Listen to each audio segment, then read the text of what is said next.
In this video, I'm going to show you how to do these really cool inlaid letters, plus some really cool stuff like this right here. Grooves like this on the outside edge of a board are called rabbets. Grooves like this on the inside are called dados. There are two reasons why you might want to cut these grooves into your subwoofer box. One, makes it a whole lot easier to assemble the box. And two, it's going to give you some extra surface area for your glue so you get stronger joints. But cutting them isn't always easy. It's going to take some extra tools or some extra effort or a little bit of both in order to cut grooves like this. I'll show you how I cut these a little later in the video. Before I do that, I want to show you how much easier it is to assemble a box if you take the time to cut a few dados and rabbets. This box has a very long port that wraps all the way around three sides of the enclosure. To make life easier later, you want to go ahead and mark out the port locations on the front and back of the enclosures. Then you want to make use of those dados to go ahead and assemble the port. You want to do this now while you have easy access to these parts. It's going to be nearly impossible to drive a brad nail into these ports if you try to do this step after you assemble the outer walls of the enclosure. Here's a pro tip: give those port pieces a round over before you start assembling the enclosure. This is going to help with airflow around the ports.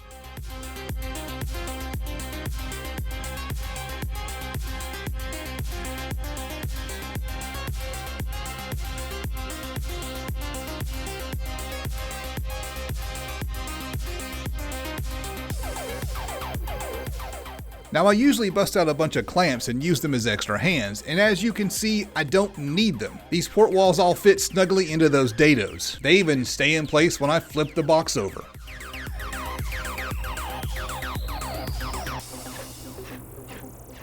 Moving on to the back and the sides, just slather on some glue, and that rabbit's gonna hold the pieces in position. This makes assembly a whole lot easier.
I've never had it this easy assembling a subwoofer box. It has been mostly effortless. Well, at least it was until I got to the top of the box. And it was just a little snug. So I had to break out some clamps and gently motivate the top into position.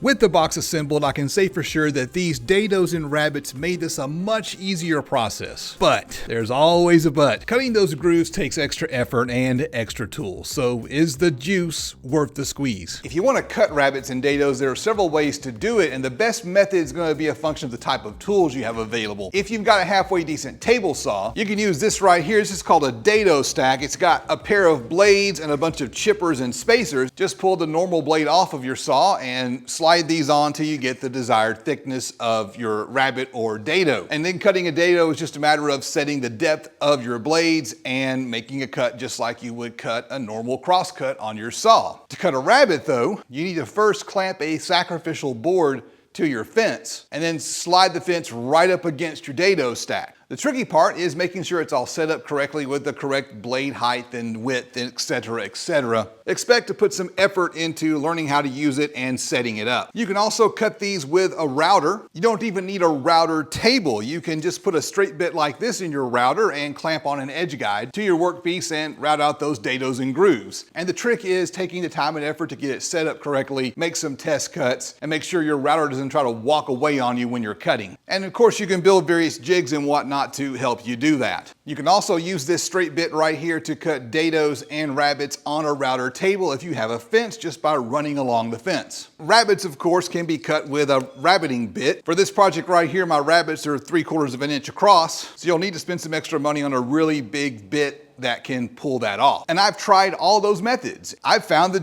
juice isn't worth the squeeze. The time and effort to set all these things up with the correct precision is a lot of trouble, and to be honest, I'm just not a very precise guy. After all of that effort and trouble, you're left with a plain, boring, rectangular box. And I'm left thinking there's got to be an easier way to cut those grooves and maybe add some custom touches to the enclosure. So I decided to go completely overboard and I bought a CNC machine. CNC machines aren't exactly cheap, but they're more affordable than they've ever been. And they can do a whole lot more than just cut dados and grooves. It can replace almost every tool in your shop. You don't need template rings or circle jigs for your speaker cutouts. And you can cut any complex shape you can imagine without having to mess with templates. Fancy window braces and stuff like that now become just a matter of drawing it in the software and letting the machine do the work. The real advantage of the machine is it makes it so much easier to do a bunch of the fine detail work. So for this box right here, I'm gonna use the machine to its fullest advantage, and I'm gonna do a type of inlay. I'm gonna cut out a pocket in the outer baffle on this subwoofer box, and then cut out some letters to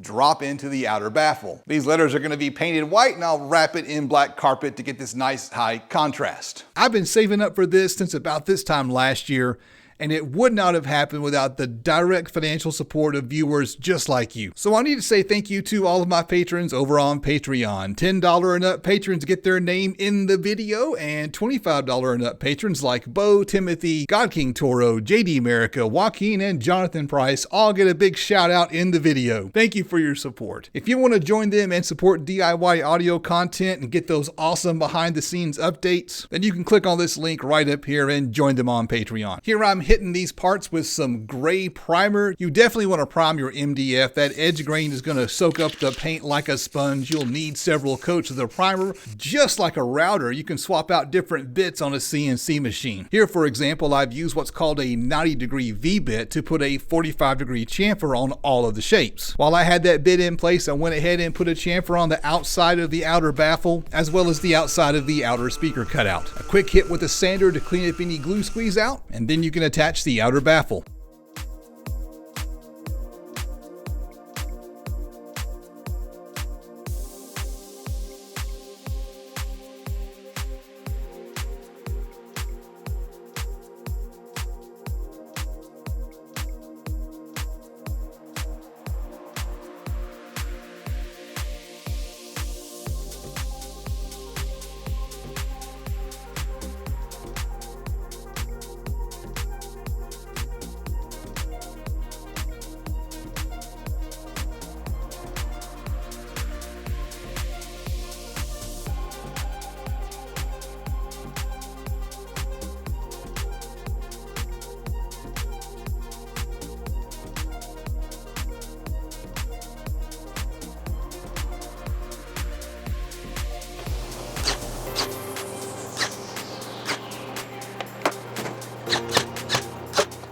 Another cool CNC trick, I cut an 1/8 inch deep pocket so the terminal cup will sit flush. Here I'm putting a round over on the port. It's always a good idea to put some kind of flare, chamfer, or round over on all of your ports, and looking back I realized that I could have just cut a chamfer with that 45-degree V-bit in the CNC machine. That's just one more way that a tool like this can save you time and extra steps. Here's a tip for you. This thing right here is a sanding sponge. It's intended for interior drywall use, but it's soft so it'll take the shape of whatever you're sanding, and it is perfect for sanding your roundovers.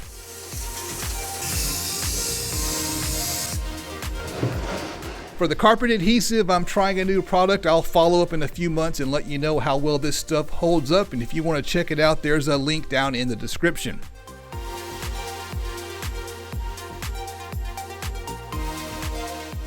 Alright, I've got to stop for a second and point out a mistake. Prior to spraying on the adhesive, I taped up the porch. You can see the blue tape in this shot. You want to pull that tape off before you stick the carpet to the box. It's much easier to do it at this stage.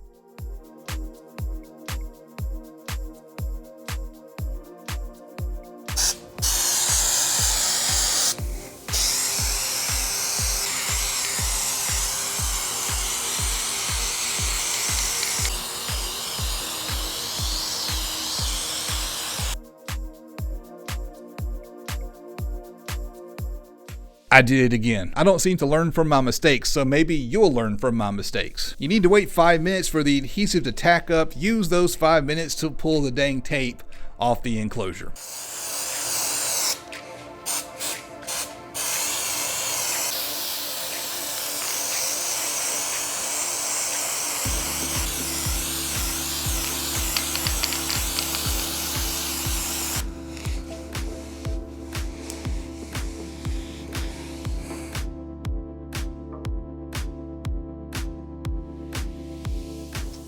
I had a viewer leave a comment saying not to cut straight lines when you're trimming out the carpet. Apparently it's easier to hide a curve, so I'm going to give that a try.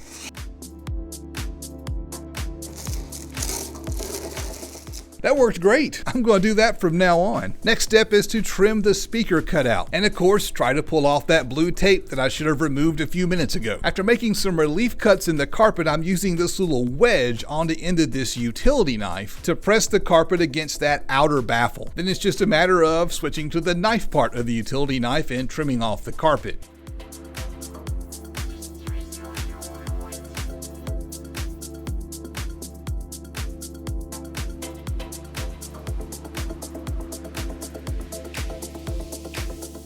And you use the same process to trim out the port, which would be easier if I would have pulled the tape off earlier.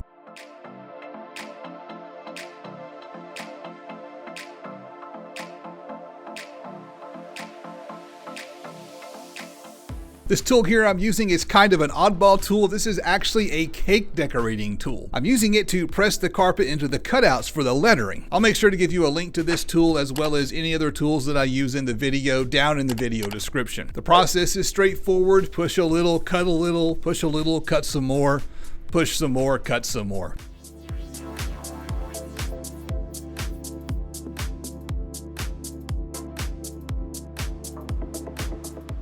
The original plan was to glue the letters down. If they fall out, I'll come back and glue them into place, but for now they seem to press fit just fine.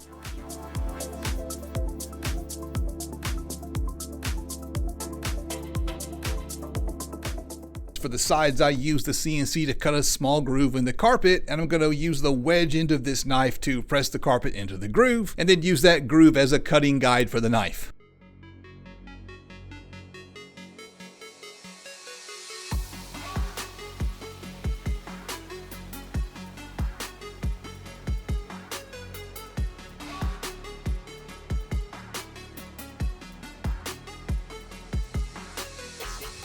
That's a trick I stole from Car Audio Fabrication. I steal all his good tricks.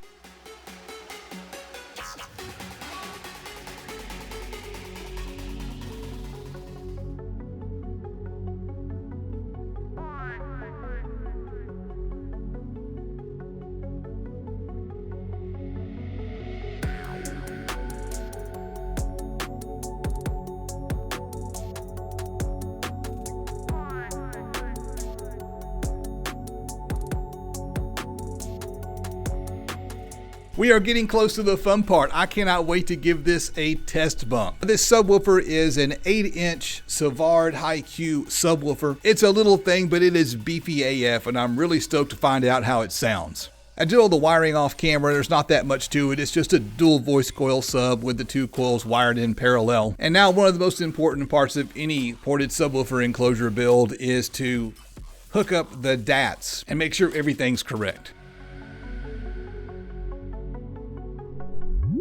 Well, the box is tuned to about 34 Hertz, which is exactly what I was shooting for. Okay, so how does it sound? Let's give it a listen.